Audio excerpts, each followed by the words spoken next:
요한일서 5장 11절에서 13절입니다.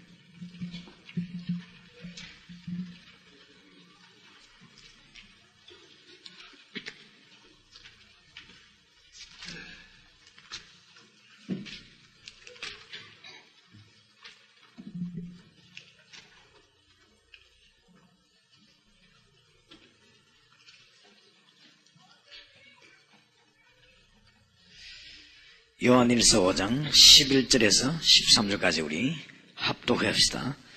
또 증거는 이것이니 하나님이 우리에게 영생을 주신 것과 이 생명이 그의 아들 안에서 있는 그것입니다. 아들이 있는 자에게는 생명이 있고 하나님의 아들이 없는 자에게는 생명이 없느니라. 내가 하나님의 아들의 이름을 믿는 너희에게 이것을 쓴 것은 너희로 하여금 너희에게 영생이 있음을 알게 하려 하심이라. 아멘. 아까도 얘기했습니다만 옛날이나 지금이나 이 무속시대 자꾸만 나타나서 사람들을 멸망시킵니다.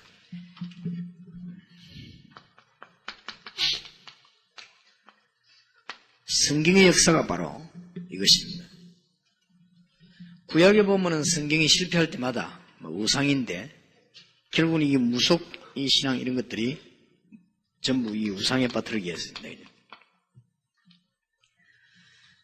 그럼 결국은 이제 이스라엘 민족들이 포로되거나 재앙에 임하는 이런 게 자꾸 반복됐습니다.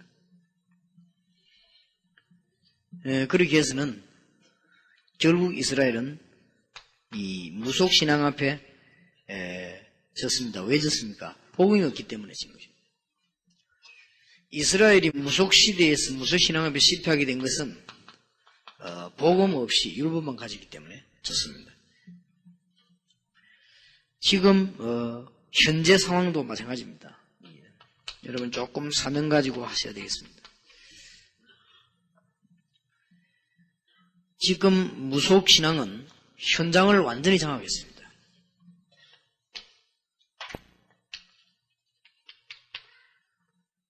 특히 이제 일본 같은 이런데 싱가포르, 대만 이런 나라들, 말레이시아, 인도네시아 전부 이 우상으로 이렇게 무속 신앙이 확 사로잡은 것입니다. 지금 현재 대학을 가장 빨리 파고들었습니다. 이 무속 신앙이 뭔가를 보여주기 때문에.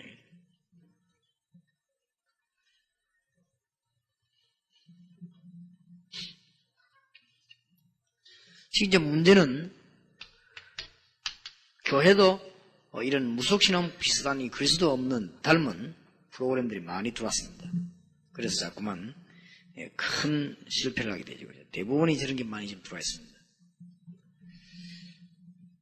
그리스도 안에서 답을 다 얻어야 되는데 교회 안에도 이렇게 어떤 여러 가지 프로그램이 많이 들어온 중에 이게 묻어 들어와가지고 이 교회를 황폐하게 만드는 이런 경우가 참 많습니다.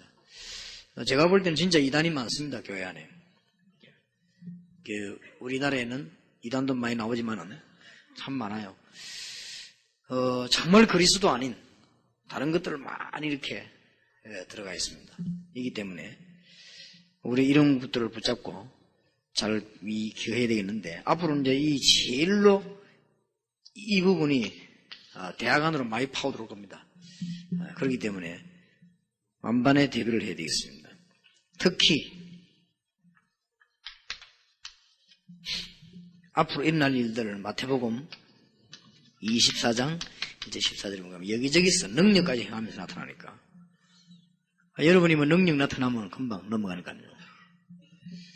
심지어는 그리스도다 하고 이렇게 막 나타나는 이런 일들이 많이 일어날 것이고 디모데후서 3장 1절 13절에도 여기 보면은 가만히 이 여자들 유익한다니까 그게 이제 전부 이런 이상한 신앙들이 무속 신앙 이런 것들이 막 일어나서 그리스도보다 앞서는 것처럼 보이는 일단 육신적으로 이렇게 능력을 보여주기 때문에 이제 육신적인 능력 보여줍니다. 그렇게 해서 하기 때문에 금방 넘어가게 되죠. 제가 이제 한번 뉴욕 타임즈인가 그 책 우리가 보니까요. 필리핀에 어떤 사람이 뭐 오만 걸 다 해요. 막 이래 그 사람 막 칼로 막 금방 이래 막 피는 것도 손가락이 없애고, 심지어는 이제 어떤 사람이 이 중요한 암 걸리는데 그냥 주물럭을 고치고 그렇게 막 능력을 막 나타내요. 그러니까 사람들이 막 비행기 타고 모여들고 이런 게 신문 났더라고요. 근데 큰 당이라고 생각했습니다. 저 사람이 처음부터까지 읽어보니까 예수 믿는단 말이 없어요. 얼마 다행인지. 그 사람이 거기에다가 예수 말만 딱 보태버리면 틀림없이 성령 충만한 종으로 인정받을 겁니다. 그런 비슷한 게 교회에 많단 말이에요. 그러니까 결국은 실패시켜버린 거예요. 그렇게 되죠. 이런 답들을 잘 찾아내야 되겠습니다. 그래서 오늘 요한일서 5장 11절에 13절에 강조되어야 될 부분입니다. 구원받은 증거가 있을 거 아니에요. 거듭남의 증거가 있어야 되겠죠. 여기에서 새신자에게 어렵게 생각하지 말고 딱 답을 내줘야 됩니다. 새신자에게는 많은 것을 가르쳐도 좋지만 빠른 답을 줘야 됩니다. 그게 중요하지요. 그 답은 요한일서 5장 11절에서 13절까지 내주는 게 가장 정확합니다. 빠릅니다. 왜냐하면 11절에 또 증거는 이것이니 하나님이 우리에게 영생을 주신 것과, 이 구원은 우리가 만들어내는 게 아니죠. 하나님 주십니다. 이 생명은 그의 아들 안에 있는 그것이니라. 아들이 있는 자에게는 생명이 있고 하나님의 아들이 없는 자에게는 생명이 없느니라. 이게 거듭남의 증거하는데 이 구원은 누가 주시는가 하면 하나님이 주시는데 그 기준이 절대로 다른 데 기준이 있으면 안 됩니다. 그리스도가 기준입니다.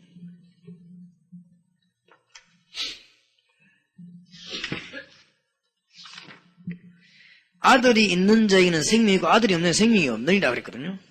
그래서 이미 13절에 보세요. 뭐 때문에 그 말씀하셨는지. 내가 하나님의 아들의 이름을 믿는 너희에게 이것을 쓴 것은 너희로 하여금 너희에게 영생이 있음을 알게 하려 하십니다. 이미 있습니다. 그런데 말하자면 뭐가 되죠? 구원은 있는데 구원에 확신이 없는 사람이 많다고 말해요. 여기서 많은 실패를 보죠. 구원 못 받은 게 아니에요. 확신이 없는 거지. 여기서 뭐 거의 다 안 뺏깁니까? 13절 부분은 그 부분입니다. 구원의 출발이 여기서 얘기를 잘해준다. 당신에게 있는 것이 아니다. 당신 기분 좀 좋다고 구원받고 열난다고 구원받고 그런 게 아니고 구원의 출발은 하나님에게 있습니다. 증거는 이것이니 그러거든요. 하나님이 우리에게 영생을 주시라고 그랬습니다. 여러분이 받은 구원은 출발이 어디서냐? 여기서 있는 거예요. 하나님께서. 여러분이 만들어낸 게 아닙니다.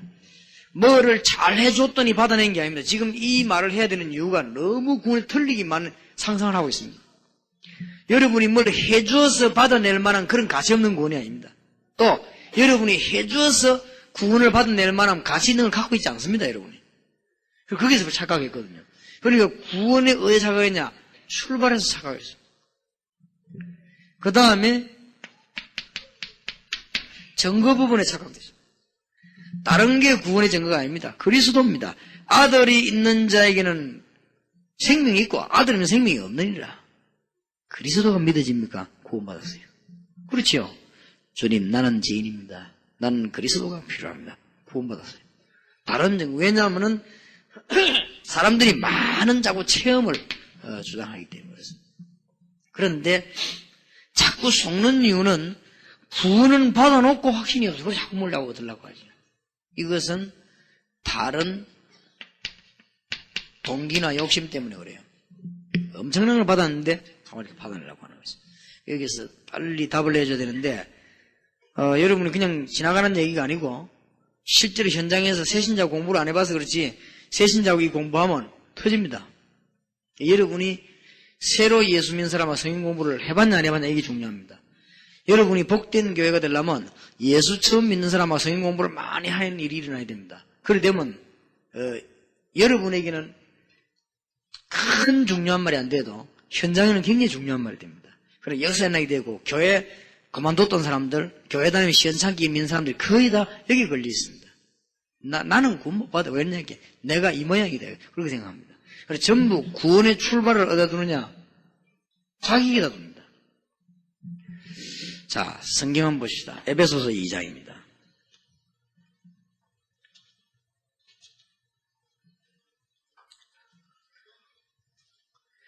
믿음으로 구원받는 게 아니지요.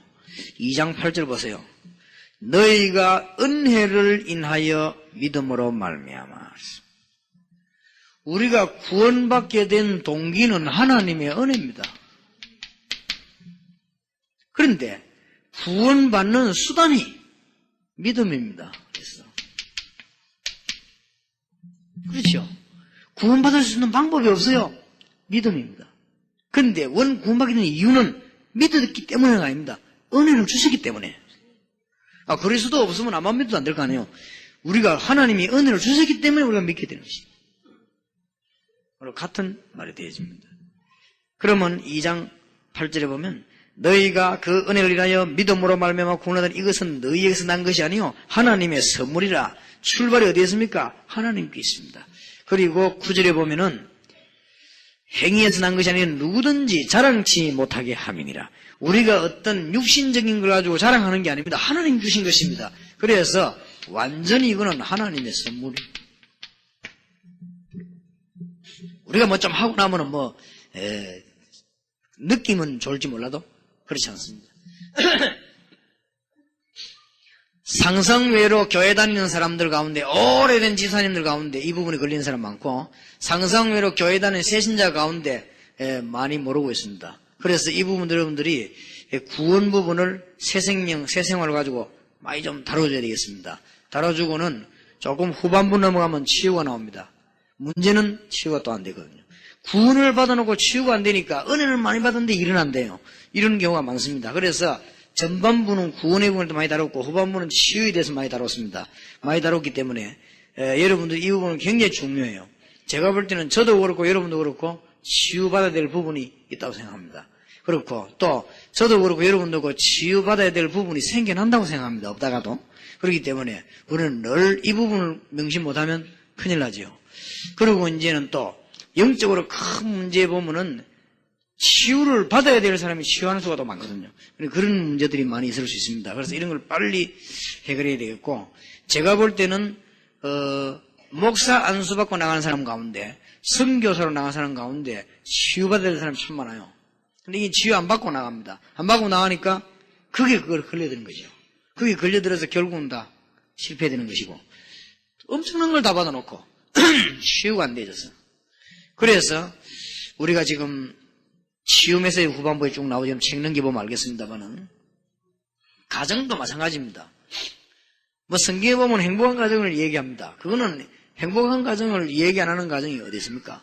행복한 가정을 얘기 안 하는 종교는 아무데도 없습니다. 다 얘기합니다. 문제는 그게 아닙니다. 문제는 성경 그거는 말하지 않고 성경은 역시 영적인 문제를 얘기하는 것입니다. 여기 있는 여러분들이 시집을 가고 장가를 가야 되는데 또 시집 갔거나 장가를 가지 않았습니까? 그럼 여러분이 결혼해야 되는데 상대방 영적인 문제를 사실상 모릅니다. 하나님 축복하셔야 알지 모르거든요. 그러면 결혼하다가 해놓고 보면 심각한 영적인 문제가 있을 수 있단 말이에요. 그게 문제거든요. 그걸 어떻게 해야 됩니까? 그거를 알아야만 치유를 할 수 있는 것이네. 그러면 하나님의 계획이 치유 안 해주는 것도 있습니다. 그러면 알아야만 도울 거 아닙니까? 도와줘야만 역사를 나거든요. 이런 부분들이 너무 많습니다. 그리고 이런 부분들을 다 빼버리고 그냥 우리가 여러 가지 얘기하면 전부 그건 육신 얘기가 돼요. 아무런 도움이 안 되는. 그러면 실제적으로 가서는 넘어져 버립니다. 그래서 여러분 집안에 일어나는 문제들 이런 것들이 굉장히 중요하기 때문에 그걸 하기 이전에 기초를 분명히 다져야 될 것이 구원입니다. 너무나 해야 될 중요한 일이 많기 때문에 거의 다 배워야 될 게 많은데 새로 믿는 분들이나 교회 오래 다니는 사람도 이게 잘 안 돼 있어요. 잘 돼 있는 것 같아도 실제적인 부분에 가서는 많이 흔들리는 이런 경우가 참 많이 있습니다. 그래서 이 성경 부분이 굉장히 중요합니다. 이 말씀하기 전에 에베소 2장 1절에 죄와 허물로 죽었던 너희를, 우리는 죽은 상태이기 때문에 아무것도 할 수 없어요.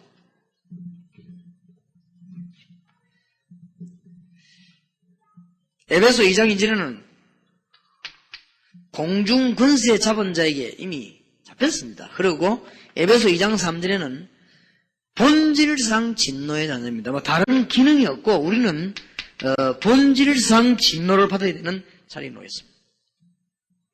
그래서 여러분의 기준이 필요한 것이 아니고 여러분의 행위가 필요한 것이 아니고 하나님께서 은혜를 주셔야 합니다.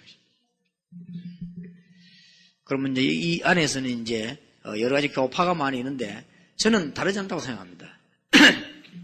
성결교에서는 성결을 많이 주장합니다. 구원받은 사람이 성결할수록 이익입니다. 그렇지 않겠습니까? 그런 것이고 장로교에서는 하나님의 예정을 많이 주장합니다. 구원받은 사람이 하나님의 우리보다 먼저 함께 하셔서 모든 것을 예배했다는 사실을 믿으면 믿을수록 좋습니다. 아무 틀린 게 없어요. 그러면 문제는 지금 우리가 그걸 얘기하는 게 아니거든요. 하나님께로부터 받는 구원을 지금 얘기하는 것입니다. 이 구원의 축복이 우리로서는 아무것도 할 수 없는데 하나님이 은혜를 주셔서 우리를 알게 하셨습니다. 그래서 이 축복을 꼭 설명해야 됩니다. 거듭난다는 것은 예수 그리스도를 자신의 구주로 믿고 입으로 고백하여 영접하는 순간에 하나님께서 성령님의 창조적인 역사를 통하여 믿는 사람 속에 영원한 새 생명을 넣어주심으로 그때 하나님의 자녀로 태어나는 신기한 사건이 생깁니다. 눈에 보이지 않고 피부로 느낄 수 없지만 예수 그리스도를 영접하는 순간 새로운 생명이 그 속에서 꿈틀거리기를 시작합니다. 거듭난 결과입니다. 새로운 생명이 생기랍니다. 조금 설명해 줘야 돼요. 새신자니까. 이 생명은 영원한 생명을 말합니다. 요한복음 5장 24절. 그리고 이제는 사람이 영적인 상태가 달라졌기 때문에 마음도 새로워지는 것입니다. 영적인 상태가 달라졌어요. 우리가 실패하거나 실수 안 한단 말 아닙니다. 그러나 근본적으로 영적 상태가 딱 바뀌어버리기 때문에 달라집니다. 그 다음에는 영적인 부모가 생겨요. 전에는 우리가 육신적인 부모만 알았는데 이제는 하나님의 자녀가 되는 것이에요. 새로운 믿음의 형제가 생기는 것이고 우리는 그야말로 새로운 피조물이 되는 것입니다. 고린도후서 5장 17절에 이전 것은 지나갔으니 보라 새 것이 되었도다. 이전 것은 다 지나가 버렸습니다. 새 것이 되었도다. 왜 이 강조를 자꾸 합니까? 자꾸만 옛날 것에 사로잡힙니다. 오늘 여기 계신 여러분이 옛날 것을 완전히 버리고 가시길 바랍니다. 옛날 것 생각이 자꾸 사로잡혀 여기에 결국 걸려듭니다. 이것을 새 신자로 하여금 가르쳐야 되는 것이고 믿는 신자라면 가르쳐야 됩니다.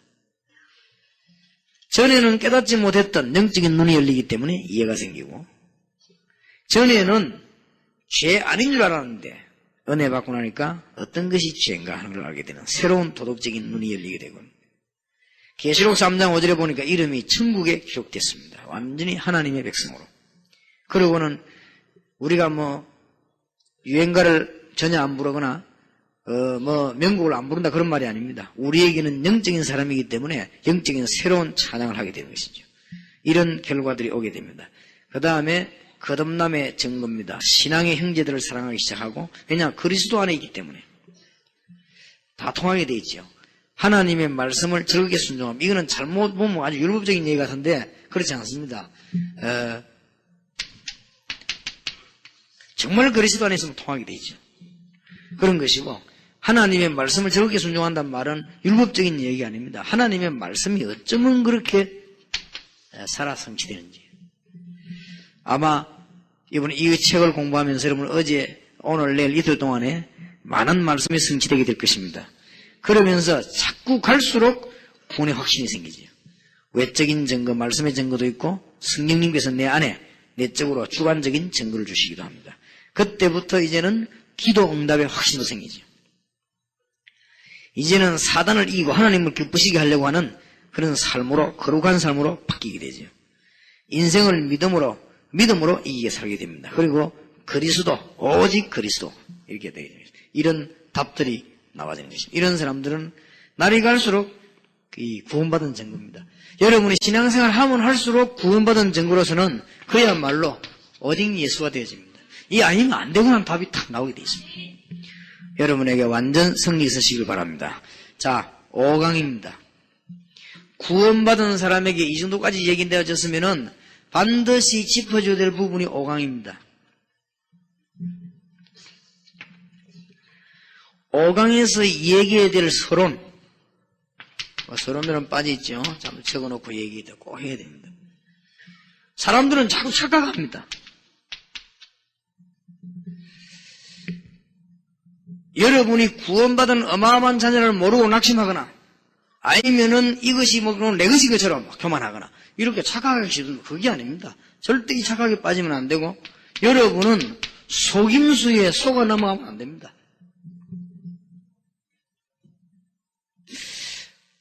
여러분이 저를 어떻게 봤는지 모르겠습니다만 제가 바빠서 여러분하고 같이 친하게 얘기하고 인사도 못하고 그러는데 모르겠습니다. 여러분이 저를 볼 때 저 목사님이 교만하다 이렇게 느껴졌습니까? 저는 그렇지는 않다고 생각하는데 이렇게 잘 사람들하고 얘기를 못하니까 어떤 사람은 저보고 이렇게 오해하기를 좀 교만하다 생기기는 좀 그래 생기죠. 제가 그래도 그렇지는 않습니다. 왜냐 내 것이라고 생각한 적이 없기 때문에 우리 얼마나 은혜 감사합니까? 솔직히 깨달으면 깨달을수록 부끄러운 일인데 우리가 얼마나 큰 은혜를 받았는데요. 여러분들이 마음속에 교만해진다거나 나만 할 수 있다거나 여러분 이렇게 되면 그거는 아닙니다. 그건 그리스도가 아닙니다. 하면 할수록 미안하죠. 하면 할수록 갈수록 참 이게 미안한지요. 진짜 주의 은혜가 크고 여러분이 이건 정말로 이게 나만 할 수 이렇게 되집니까? 진짜 그리스도 아닙니다. 그거는 하면 할수록 미안하고 하면 할수록 감사하고 그렇죠. 그러면서도 우리는 또 담대하죠. 안 속습니다. 속지 말아야 됩니다. 여러분을 누가 속이느냐? 자꾸만 신앙생활 하면서 어디에 속는가 하면은 사단에게 속습니다. 여기에 자꾸 속입니다. 여러분을 낙심하게 만들거나 교만하게 만들거나 요 두 개를 가지고 속인단 말이에요. 여러분은 하나님의 자녀입니다. 절대 안 망하는데 망할 것처럼 딱 속입니다. 그리고 여러분들은 여러분께 아무것도 없는데 우리 것처럼 이렇게 자꾸 속입니다. 이게 요 사단이 속임수가 절묘하거든요. 절대 속지 말아야 됩니다. 여러분은 그냥 그대로 하나님 자녀. 영원히 안 망합니다. 속지 마세요. 그리고 우리가 또 교만할 이유도 손톱만큼도 없습니다. 하나님의 자녀. 어디로 속이느냐? 환경을 자꾸 속여요. 그리고 누구에게 속느냐? 자신에게 속습니다. 갈라디아 6장 6절에서 8절. 진짜 자신에게 속는 약도 없습니다. 이거는. 자꾸 속아요. 자기 자신 쳐다보고. 하나님의 자녀입니다. 오늘부터 여러분들은 세계 정복하더라도 조금도 자신하거나 교만하지 마시고 또 여러분들에게 어떤 위기가 와더라도 낙심하지 마시고 여러분은 하나님의 자녀입니다. 거의 다 속습니다. 그러면 당신의 고통은 어떻게 해결하는가? 고통이 있거든요. 인간에는 고통이 자꾸 오는데 이걸 꼭 얘기해 줘야 됩니다. 그러면 인간의 고통이 언제 시작됐고 끝나는 그것부터 얘기해야 되겠죠. 당신하고 관계없이 인간의 고통은 원래 창세기 3장 1절에서 20절에서 시작됐습니다. 언제 끝납니까? 끝이 없습니다. 누가복음 16장 19절 31절에 이해할 것 같으면 인간의 고통은 영원합니다. 보통 문제가 아니죠. 그러면 인간의 고통의 이제 정리부터 찾아낸 겁니다, 지금. 그러면 인간의 고통은 시작된 이유가 뭡니까, 그럼? 이렇게. 이거 찾으러 6년 동안 볼에서 나오고 앉은 사람도 있는데 성경은 간단히 대답하겠습니다. 창세기 3장에서 시작됐음을 이야기합니다. 창세기 3장 1절에서 6절. 원래 고통이 여러분 때문에 시작된 건 아닙니다. 원래 창세기 3장 사건에서 시작됐습니다. 이 사건을 우리는 원죄라고 합니다. 원죄가 뭡니까? 창세기 3장 사건 아니에요. 여기에서부터 인간의 고통은 시작돼가지고 더더욱이나 요한복음 8장 44절에 인간은 사단에게 딱 사로잡히고 속아가지고 범죄하고 난 뒤에 그래서 에베소 2장 1절에서 2절을 보면 인간을 완전히 컨트롤하고 나왔습니다. 그래서 점쟁이들이 많이 생깁니다. 사도행전 10장 38절에 보니까 인간을 완전히 억누르게 된 것입니다. 여러분이 정말 창세기 3장 꼼꼼하게 생각해서 세 가지 사건 알아내버리면 모든 문제 해결됩니다. 응답이 나는 역사들이 나게 될 것입니다. 그러면은 해결이 안 되니까 하나님은 어떻게 해결하셨습니까? 이거를 가르쳐줘야 돼요. 요한에서 3장 8절에 마귀의 일을 예수님은 멸했습니다. 요한복음 14장 6절에 하나님 만나는 길을 열었습니다. 베드로전서 3장 18절에 우리의 죄와 저주를 그리스도께서 십자가에 못 박았습니다. 해결책입니다. 이 세 가지를 보고 그리스도라고 합니다. 위의 것은 마귀의 일을 멸하신 것은 왕, 하나님 만나는 길을 열는 선지자, 죄문형의 제사장, 여기에 왕, 선지자, 제사장 다 나왔죠. 요거 설명을 해줘야 돼요. 어떻게 해결됐냐? 절대로 왕, 선지자, 제사장 역할을 다 할 수 있는 분이 아니면 창세기 3장사가 해결을 못한다. 그래서 누가 뭐래도 베레아에서 누가 뭐라고 말해도 베레아에서 아무리 반대해도 또 반대해서 아무리 반대해도 누가 뭐래도 분명한 사실은 그리스도께서 여러분을 멸하려고 하는 흑암문세를 멸해버리고 제 문제를 해결하시고는 하나님 만나는 길을 열었습니다. 이것이 복음입니다. 자, 그러면 예수 믿게 됐는데 당신의 고통은 어떻게 된 겁니까? 구원받은 놈은 됐는데 왜 당신이 고통이 납니까? 이사야 53장 5절에서 6절에 보니까 예수님께서 모든 고통을 다 감당하셨습니다.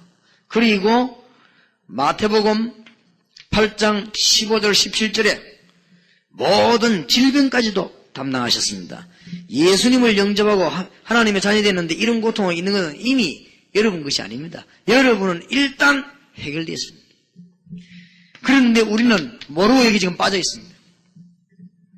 그리스도의 십자가 여러분의 고통은 그건 고통이 아니고 이미 해결됐습니다.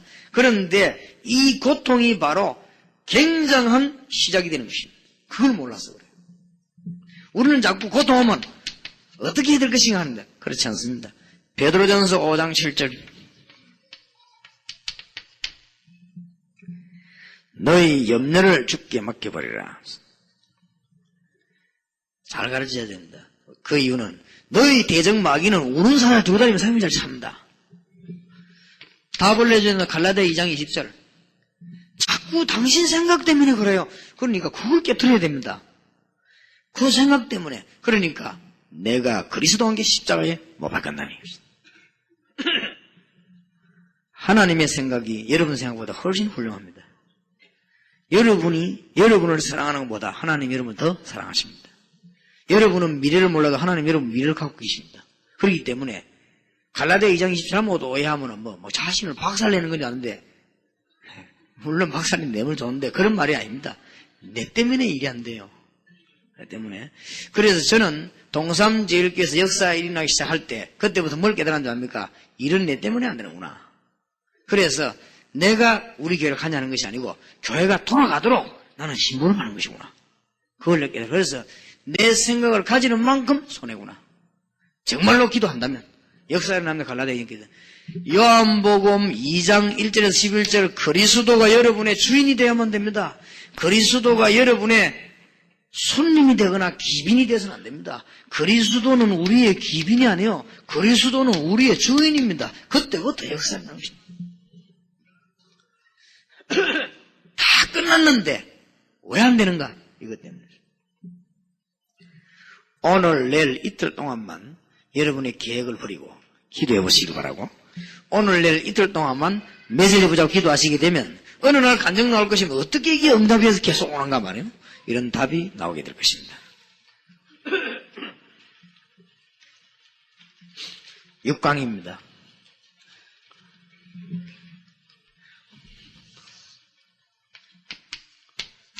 그러나 우리는 이제는 영원한 싸움을 계속해야 되기 때문에 영적인 문제만은 잘 알고 있어야 되겠습니다. 그리고 하나 더 가르칠 것은 7강에 새로운 갈등에 이제는 도전해야 될 것입니다. 그러면 예수 믿으면 갈등은 전혀 없냐? 아닙니다. 있습니다. 이건 도전해야 됩니다. 왜 나는 그리스도를 고통이 있냐? 고통 없습니다. 아브라함이 당한 고통은 처음 몰라서 당했어요. 아브라함 보고 갈대에서 나오라 할 때 끝났습니다. 끝났는데 자꾸 헤매다가 고통을 당했거든요. 아브라함이 이거 깨닫는 순간에 역사는 나기 시작했습니다. 이미 출애굽해서 가나안 땅 갈 때는 끝났습니다. 그런데 자꾸만 이유를 보시다만 끝났다니까요. 여러분은 그리스도께서 여러분의 저주를 완전히 멸해버렸습니다. 어디에 걸려있냐? 여러분은 여기에 지금 걸려있습니다. 염려하지 말라니까 자꾸 안 합니다. 거기 자꾸 빠져들지요. 그러면 지금은 안 하는데 워낙 옛날에 해난 게 많아가 지금 거두고 있는 중이겠지만은. 그리고 그것도 쉽게 끝나야 되는데. 내가 어떤 사람은 너무 인본주의를 많이 써갖고 그게 이제 뭐냐면 얽히서 얽히갖고 푸는데 시간이 좀 걸릴 수도 있긴 있지만은 그렇지 않습니다. 완전히 염려하지 마시라니까요. 염려함으로 자꾸 문제는 납니다. 근데 목사님들 보고도 그랬습니다. 목사님들이 제일 염려를 많이 하는 게 뭔가 하면 이제 혹 교인들 가운데, 뭐 일꾼들 가운데 역사가 많이 일어나면은 저기 교회 도움이 되면 되는데 혹시 교회 도움이 안 될 거 아니냐 이런 염려가 많이 일어납니다. 그럼 그거를 누르려고 하면 문제가 오죠. 그런데 그것도 염려입니다. 그럴 필요 없어요. 가만 놔둬도 됩니다. 가만 놔두면 저절로 없어지게 되어 있습니다. 하나님 뜻이 아닌 거는. 그렇기 때문에 우리의 모든 문제는 염려에서 옵니다. 그리고 자꾸 동기를 갖고 있어요. 그래서 갈라디아 2장에 동기 없습니다. 10장에 먹어요.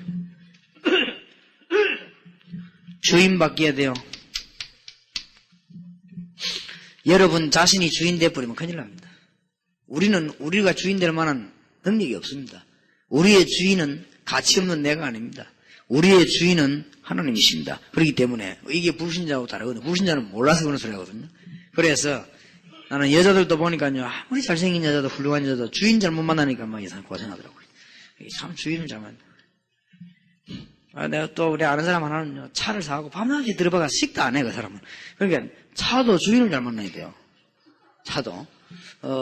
제 같은 경우는 옛날에 내 차 운전할 때는 저는 그래서 아침 새벽에도 딱 갔다 오면 운동 딱 하고 차부터 닦습니다. 싹. 안에 정말 이런데 어떤 사람 보면 오만 것 때문에 그냥 박아놓고 우리 이러다 보면은 똑같이 사는데도 시력을 차 그래요. 그러니까 차도 싹 주인을 잘 만나야 돼요. 우리 김주사는 보면은 차를 얼마나 깨끗이 조심하게 다루는지 몰라요. 아주 깨끗해요. 그러니까 차가 괜찮은데, 뭐 이상하게 보니까 뭐 내 차고 타다 넘쳐도만 며칠 있다 보면 인물이 바뀌었더만. 이게 옛날에 내 차 만나시거든. 뭐냐면 인물이 이상하게 내가 지나가더라고요. 그러니까 뭐든지 주인을 잘 만나야 돼요, 사람. 차로지간 주인을 잘 만나야 돼요. 우리 사람들 가장 좋은 주인이 그리스도입니다. 이게 돼야 지금 답이 돼요. 정말로 그렇습니다. 아는데 왜 안 됩니까? 영적인 문제에서. 뻔히 알고 안 되는 게 영적인 문제입니다. 자, 이 문제를 해결하도록 진짜 도와줘야 되겠습니다. 왜 그러냐? 사실은 그리스도인 된 우리에게 대적이 있습니다. 전에는 우리의 아비였는데 어느 날 대적이 된 것입니다. 능력은 그대로 있습니다. 그런데 대적이 됐어요. 그 이름을 사단이라 하기도 하고 마귀라고 하기도 합니다. 악령 귀신들을 부리고 그러죠.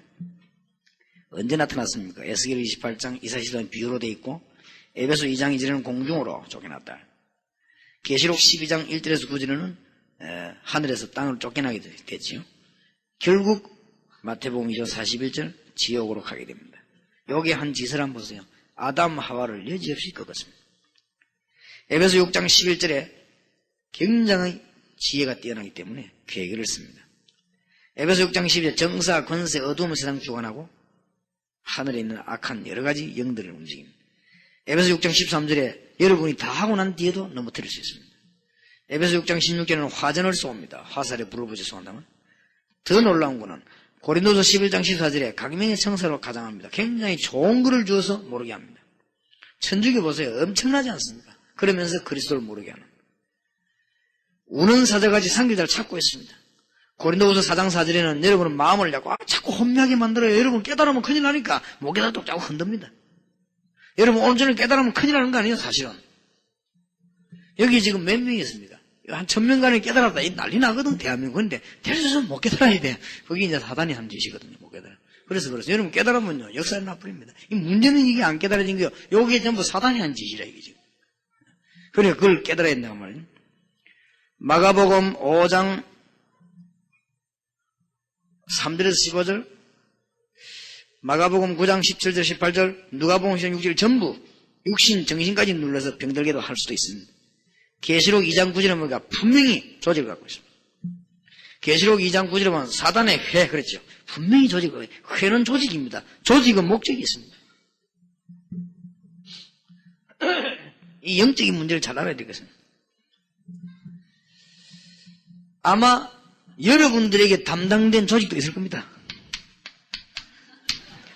분명히 성경에 조직이 있다 했으니까.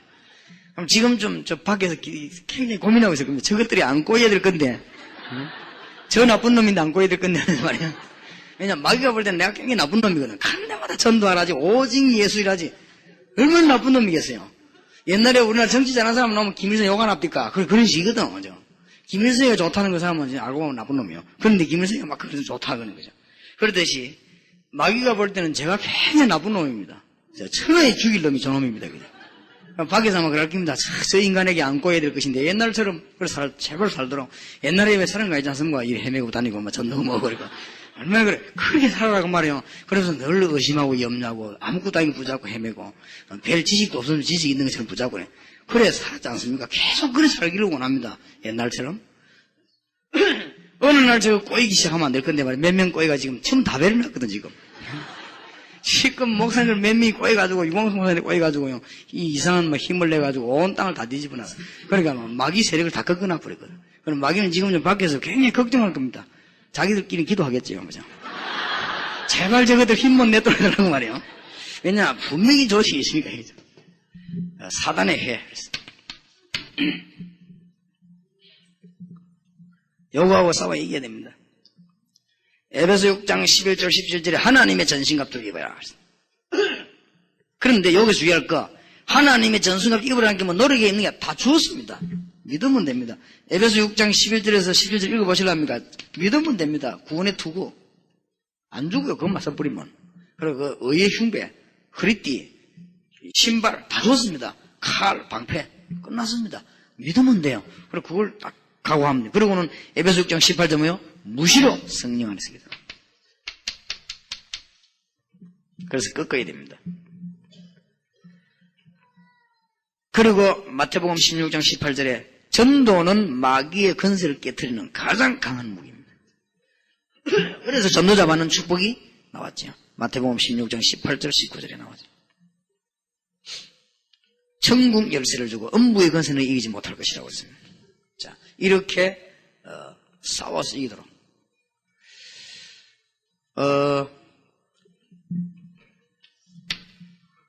두 가지를 가르쳐주고 지나가야 됩니다.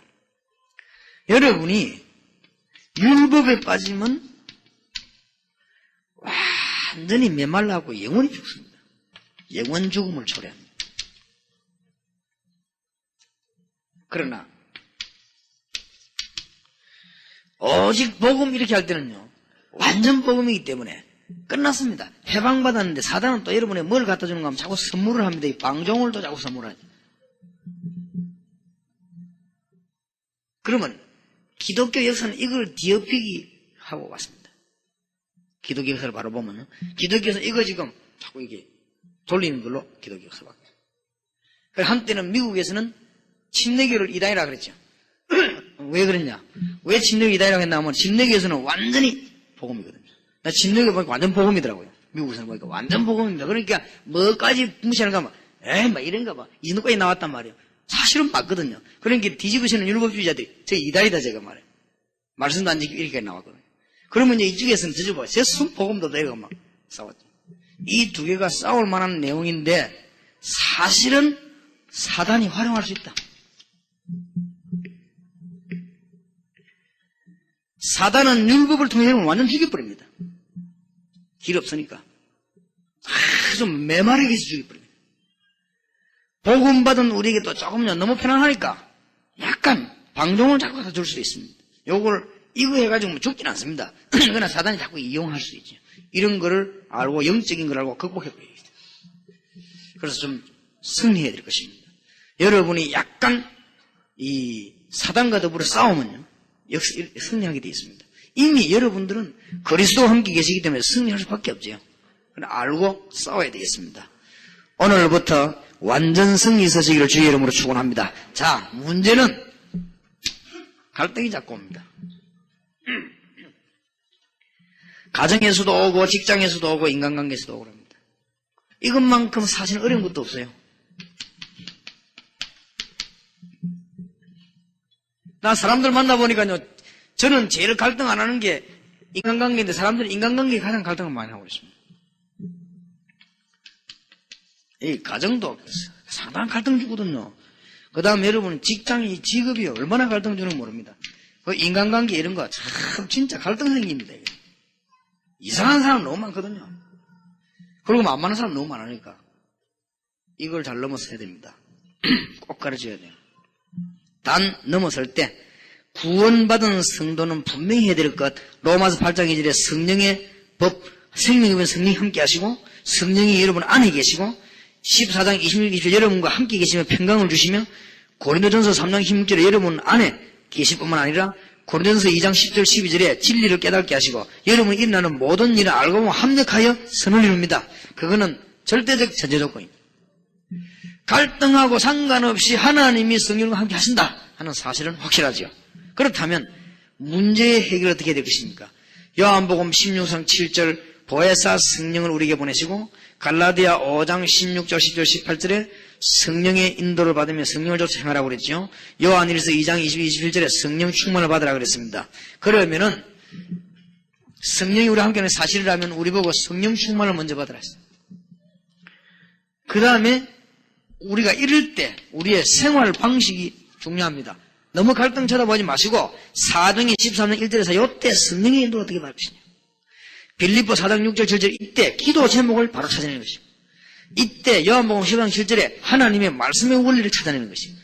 이때 요한복음 20장 23절 24절에 주님의 이름으로 기도하는 기도의 비밀을 찾아내는 것입니다. 이것이 생활에 이래서 중요합니다. 더 중요한 거. 그렇게 될 때 무조건 기한해요. 이것이 되어질 때 우리에게는 갈등은 상당한 도전할 수 있는 기회입니다. 꼭 세신자보고 가르쳐야 돼요.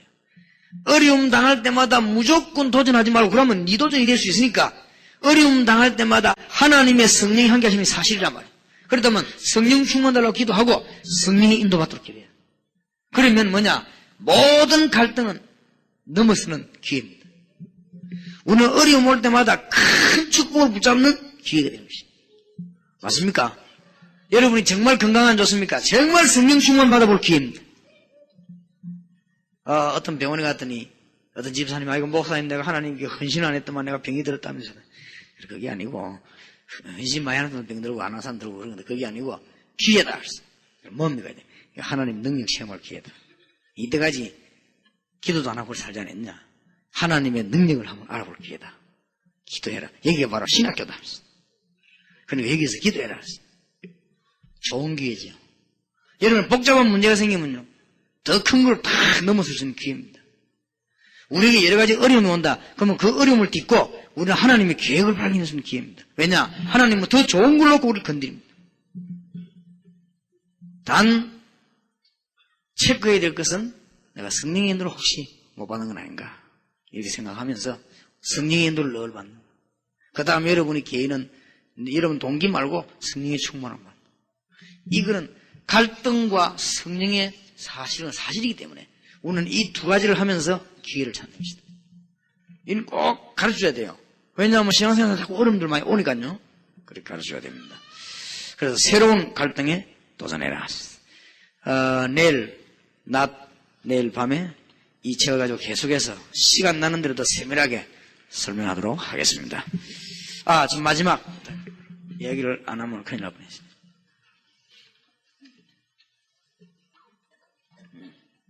꼭 해야 되는 거죠. 지금부터 다른 거는 다 없애버려도 됩니다.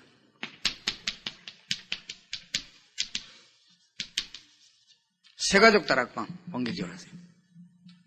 동삼제일기도 다음 주부터 당장 새가족 다락방 여세요. 왜냐?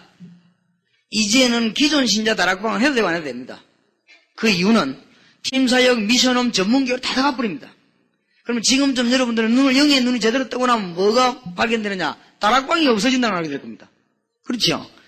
미션홈이 생겨 전문가가 막 서면 전부 전문가가 되어버리는데 다락방이 없어진단 말이야. 이때 생겨나는 게 새가족 다락방. 새가족 다락방이 리더로 누구를 내보냈냐? 중직자들. 아주 좋습니다. 장로님들이 왜 교인들 얼굴을 모르는 줄 압니까? 새가족들은 모르니까 몰라요. 실수합니다. 장로님들은 강단에 올라 기도하기 때문에 다 아는데요, 사람들이. 그 사람들은, 여러분들은 모른단 말이에요. 그럼 길에 부딪히 지나가는데 그 사람들이 이렇게 어떻게 인사를 해도 잘 못 볼 수가 있어요. 못 보면은 그런 걸도 굉장히 오해하거든. 우리 장로님이 말이지. 내가 그 반가워서 인사하니까 날 보고 모르지 하고 막 가더라면서 막 이렇게 오해도 할 수 있습니다. 그건 왜냐하면은 여러분은 몰랐는데 상대방 알고 있단 말이에요. 그런데 새가족 부자고 다락방을 차근차근 하게 되면 거의 다 합니다. 그리고 굉장히 이 문들이 많이 있어요. 그리고 다른 파트에는 그것입니다. 전도의 큰 문이 새가족입니다. 문이 또 열린다 그 말이에요.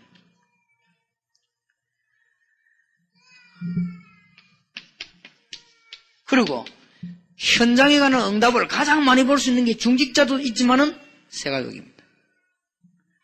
이제는 오늘 저녁에 요 메시지 절대 놓치면 안 돼요. 새가족 다락방 본격할 때가 왔다. 메시지는 뭘로 가느냐? 복음 편지하고 난 뒤에 이걸 하란 말이에요. 그러면 복음 편지가 10번 만남이 있거든요. 여기에는 완전 치유까지 다 들어있습니다. 그러니까 이걸 가지고 그 사람에게 완전히 답을 줄 수 있어요. 그러고 난 뒤에 합숙소개도 하고 막 이렇게 하는 거예요. 무슨 말인가 알겠죠? 하나님이 정말로 기뻐하시는 건 뭐냐? 불신자 현장 살리는 것입니다. 불신자 현장은 전도팀 사회가 암만 해도 안 됩니다. 그냥 모여, 팀 사회가 암만 해도 안 됩니다. 왜냐? 신자끼리 모이니까. 여러분이 모여가지고 간정대 첫날 만나래도 이건 안 생깁니다. 그래서 여러분들이 많이 해본들요. 자꾸 이쪽 사람을 오가고 한 은혜 받지. 실제 현장 살리는 데는 새 가족을 건드려야만 문 열립니다. 하나님이 진짜 원하시는 목표는 이거란 말이에요. 그렇기 때문에 지금부터 뭐냐? 본격적인 새 가족 다락방. 말씀 운동 펴기 시작하면 하나님은 연결돼 가지고 문을 많이 열어주실 것입니다. 그래서 오늘 저녁에 간단한 얘기지만 놓치지 않게 되기를 주님의 이름으로 축원합니다. 기도 응답을 받는 여러분 되시기를 바랍니다. 기도합시다. 살아계신 하나님께 감사를 드립니다. 저희들에게 귀중한 시간을 허락하심을 감사드립니다. 새 생명, 새 생활 메시지를 저희들이 그대로 응답으로 누리게 하시고 현장에서 그대로 적용이 되게 하시고 교회마다 하나님의 역사 일어나는 능력의 문들이 열려지게 하옵소서. 주 예수 그리스도 이름으로 기도하옵나이다. 아멘.